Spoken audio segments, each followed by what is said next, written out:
এই রুম্পা, কই তুমি? তোমার ফোনে পাওয়ার হাউস দিয়ে ফোন দিছে। পাওয়ার হাউস দিয়ে আমারে ফোন দিছে?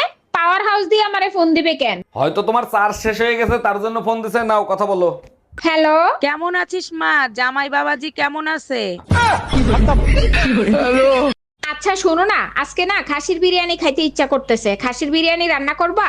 আমার বউ খাসির বিরিয়ানি খাইতে চাইছে আর আমি রান্না করব না? অবশ্যই রান্না করব। আমি ধন্য তোমার মতো স্বামী পেয়ে। সপ্তাহে একদিন ছুটি পাও, তাও আমারে রান্না করে খাওয়াও।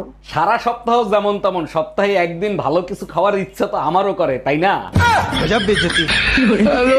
এই কাল রাতে তুমি স্বপ্নের মধ্যে বিড়বিড় করে কি বলতেছিলে? স্বপ্নে দেখি একটা জিন বোতলে বন্দি ছিল, আমি তারে মুক্ত করে দিছি। সে বের হয়ে বলে, হুকুম করেন মালিক, আমি আপনার জন্য কি করতে পারি? আমি বললাম, এমন কাজ করো যাতে বউ সবসময় আমার কথা শোনে। তোমার মতো বলো তো এইটাই করবে। তারপর জিন কি করলো? তারপর জিন বোতলের ভিতর ঢুকে যেয়ে বলতেছে, মালিক শক্ত করে বোতলের মুখ আটকায় দেন। ওমা কি তুমি এখনো কোনো কাজ কামে হাত দাও নাই? এই সবসময় কাজ কাজ করে না তো ভাল লাগতেছে না, মুড নাই, পরে কাজ করবো। তুমি আমার আর আমার পোলার জীবনটা এরা টানা টানা বানা হলাইলা। টানাগুলা ফালাই দিয়েন না, নিজের কাছে রাইখা দিয়েন। ঘর মুছার টানা নাই, ঘর মুছমু। হ্যালো। জামাই, তুমি নাকি আর একটা বিয়ে করছো, কথা কি সত্য? আরে আম্মা জান, আপনি মানুষের কথায় কেন কান দেন? মানুষ তো কত কিছুই বলবে।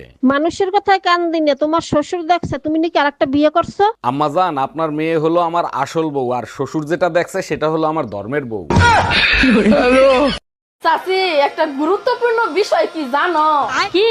মেয়ে মানুষরা যখন বিয়ে বাড়িতে যায় তখন এক মেয়ে আরেক মেয়ের শাড়ি দেখা জ্বলে, আর পোলারা যখন বিয়ে বাড়িতে যায় একজনে আরেকজনের বউরে দেখা জ্বলে। আজকে তোমাকে বলতেই হবে, আমাদের বিয়ের পরে কার জীবন বেশি ধ্বংস হয়েছে, তোমার না আমার? আল্লাহ, এটা আবার বলতে হয়? আমি 5 মিনিটের মধ্যে প্রমাণ করে দেখাইতে পারবো আমার জীবন ধ্বংস। কিভাবে? কিভাবে বলো? আমাদের বিয়ে হয়েছে কয় বছর? 10 বছর। আমাদের বিবাহ বার্ষিকী কবে? এই তো খায় কোনো কাম পাও না, একটা কথা পাইছো, এটা দেখলে থামাই না, বুঝছো? আসল কথা কও। আসল কথা হচ্ছে, বিয়ে করলে মেয়েদের জীবনই ধ্বংস হয়। সেটার প্রমাণ হচ্ছে এই ভিডিও। যে আপুরা দেখতেছে তারা সবাই বলতে পারবে তাদের জামাই কোনোদিন বিবাহ বার্ষিকী দিন বলতে পারে না। কিন্তু আমাদের মেয়েদেরকে যদি জিজ্ঞেস করো, যার 80 বছর আগে বিয়ে হয়েছে, সেও বলে দিতে পারবে তার বিয়ের ডেটটা কবে। তার কারণ কি জানো?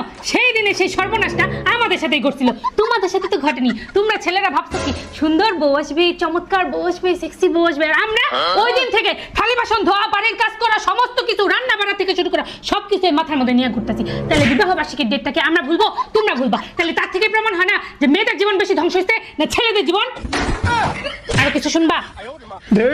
আসসালামু আলাইকুম আম্মা জান, জুম্মা মোবারক। কেমন আছেন আপনি? ওয়ালাইকুম আসসালাম, জুম্মা মোবারক। ভালো আছি, তুমি কেমন আছো জামাই? আলহামদুলিল্লাহ আম্মা জান, যে জিনিস দিছেন জান্নাতে 1 মিনিটে জাহান্নাম বানাই দিতে পারে। একটা জিনিস বুঝলাম না, তোমার শ্বশুর আব্বা ঠিক একই কথাই বলে। আচ্ছা, আগের জন্মে তুমি কি পুণ্য করে আসছিলা যে আমার মতো এত সুন্দর বউ পাইছো? আগের জন্মে পুণ্য করি নাই, পাপ করছিলাম। একটা কুত্তা পিঠে মেরে ফেলাইছিলাম। আমি বিশ্বাস করি না। অবশ্যই কোনো ভালো কাজ করছো, তা না হলে আমার মতো সুন্দর বউ তুমি পাইলা কি করে? কুত্তা মরার আগে অভিশাপ দিছিল, পরের জন্মে আমি তোর সাথে থাকবো, সারাদিন ঘেউ ঘেউ করবো, সুযোগ পাইলেই কামড় দেবো।